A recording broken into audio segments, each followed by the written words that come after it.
Sekarang kita akan bahas, setelah memahami apa itu sehat holistik, kita harus tahu apa penyebab penyakit.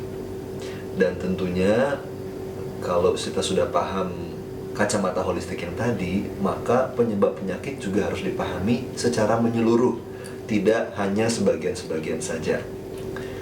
Saya lama dalam pengalaman praktek berusaha memformulasi model penyebab penyakit yang paling sederhana dan mudah untuk dijelaskan. Tetapi ketika mempelajari kedokteran Tibet, saya menemukan bahwa model mereka sangat memadai dan sangat selaras dengan konsep sehat holistik. Jadi dalam kedokteran Tibet dan kacamata saya sebagai praktisi penyembuhan holistik, semua penyakit, apakah itu disebabkan oleh satu faktor atau berbagai faktor, baik penyakit yang sifatnya psikologis maupun fisik, itu hanya disebabkan karena ketidakseimbangan. Ketidakseimbangan yang terjadi di dalam diri kita akan selalu melahirkan masalah atau penyakit. Hanya ketidakseimbangan ini selalu punya dua penyebab. Ada penyebab ketidakseimbangan yang primer dan ada penyebab ketidakseimbangan yang sekunder. Jadi ada penyebab primer dan ada penyebab sekunder. Kalau dua-duanya muncul bersamaan, barulah terjadi penyakit. Kalau hanya salah satu, tidak jadi penyakit. Penyebab primer yang saya maksud di sini adalah selalu batin atau pikiran dan perasaan kita. Bisa yang kita sadari, bisa juga yang tidak kita sadari, tetapi setiap ketidakharmonisan batin akan menyebabkan penyebab primer muncul.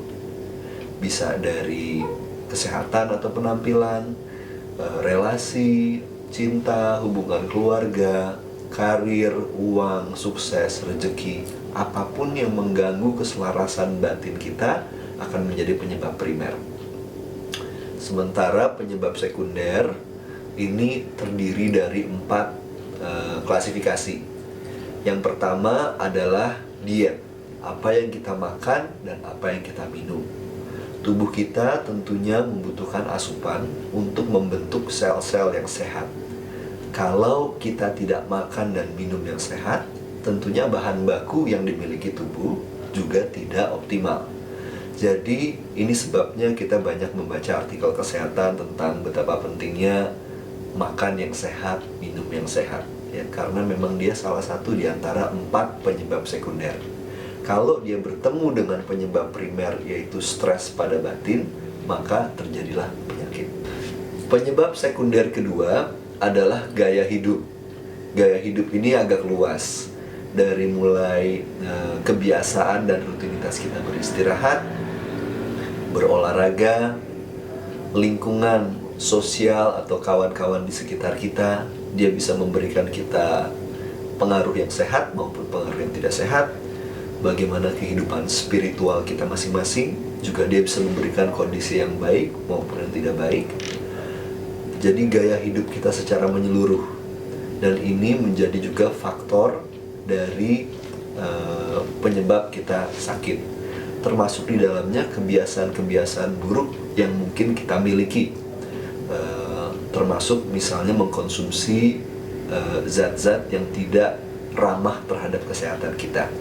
Jadi yang pertama faktor sekunder tadi diet, yang kedua adalah gaya hidup, yang ketiga adalah alam.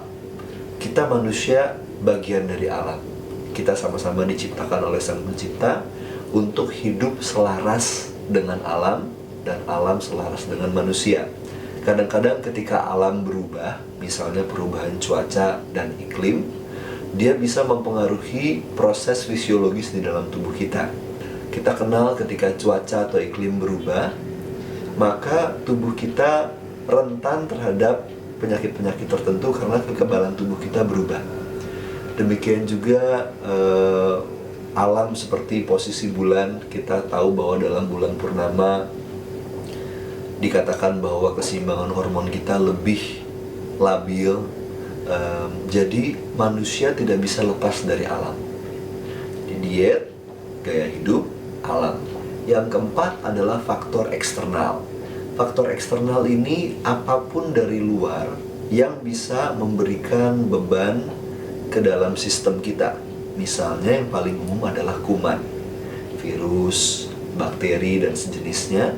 Ketika dia tiba di tubuh kita, bertemu dengan faktor-faktor yang lain yang memperendah kekebalan tubuh, bertemu dengan penyebab primer, bisa menyebabkan penyakit infeksi.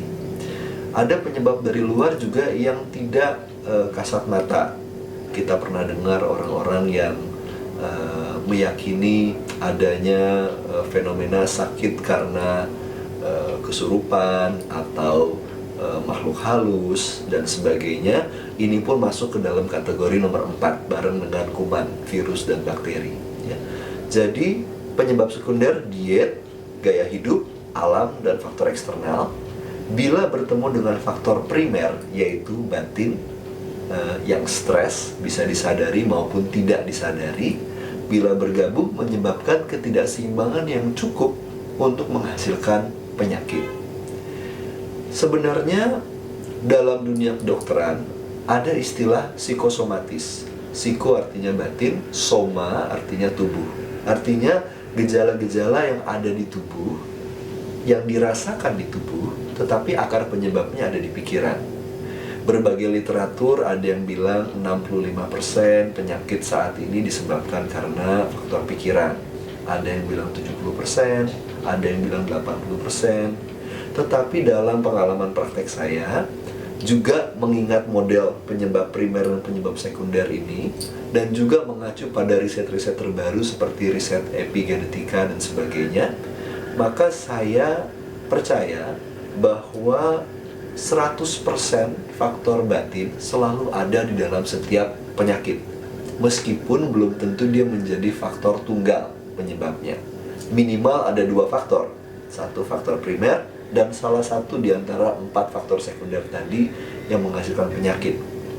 Kalau Anda sudah paham sehat holistik dan penyebab penyakit secara menyeluruh, tentunya sekarang kita lebih mudah untuk merawat diri.